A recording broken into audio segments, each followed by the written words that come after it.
Chapter 1. He was handsome. Not that I was really checking anyone out, or that I even looked at guys in that way anymore.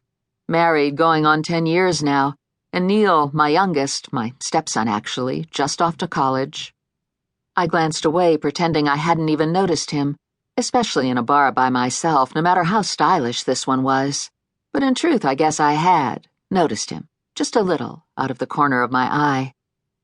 Longish black hair and kind of dark, smoky eyes, a white V-neck t-shirt under a stylish blazer. Late 30s maybe, around my age, but seemed younger. I would have chalked him up as being just a shade too cool for my type anyway, if it wasn't that something about him just seemed, I don't know, natural. He sat down a few seats from me at the bar and ordered a Belvedere on the rocks, never looking my way. His watch was a rose gold chronometer and looked expensive. When he finally did turn my way, shifting his stool to listen to the jazz pianist, his smile was pleasant, not too forward, just enough to acknowledge that there were 3 empty seats between us, and seemed to say nothing more than, "How are you tonight?" Actually, the guy was pretty damn hot. Truth was, it had been years since I'd been at a bar by myself at night, other than maybe waiting for a girlfriend to come back from the ladies' room as part of a gal's night out.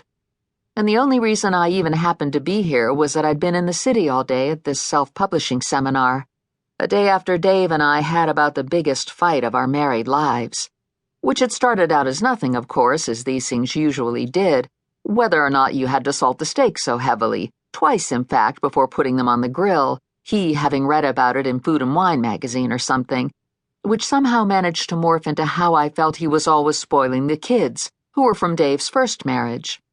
Amy, who was in Barcelona on her junior year abroad, and Neil, who had taken his car with him as a freshman up at Bates. Which was actually all just a kind of code, I now realized, for some issues I had with his ex-wife, Joni.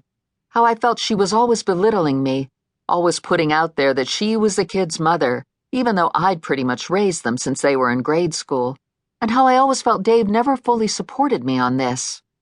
"She is their mother," Dave said, pushing away from the table.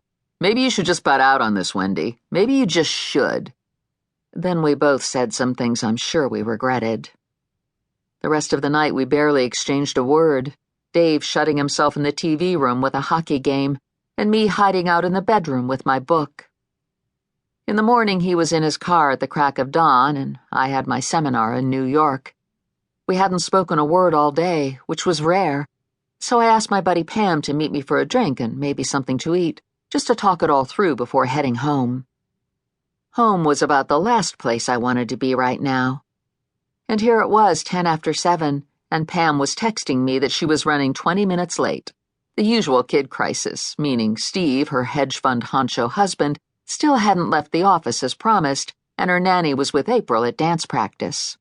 And me at the Hotel Catano bar, a couple of blocks from Grand Central, taking in the last relaxing sips of a Patron Gold margarita, another thing I rarely did, one eye on the TV screen above me, which had a muted baseball game or something on, the other doing its best to avoid the eye of Mr. Cutie at the end of the bar.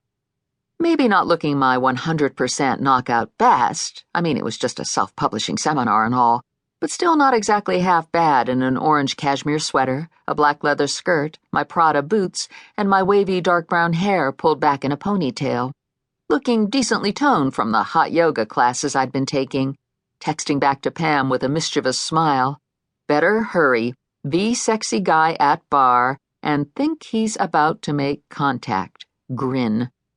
And giggling inside when she wrote me back, "Hands off, hun, ordered him esp for me." "Then better get your ass here, pronto," smiley face, I texted back. "Yanks or Red Sox?" I heard someone say. "Sorry?" I looked up, and it was you-know-who definitely had to be Bradley Cooper's dreamy first cousin or something, or at least that's what the sudden acceleration in my heart rate was telling me. "Yanks or Red Sox? I see you're keeping tabs on the game." "Oh, Yanks, of course," I said, a glance to the screen. "Born and bred, South Shore." "Sox," he shrugged apologetically. "South Boston. Okay, Brookline."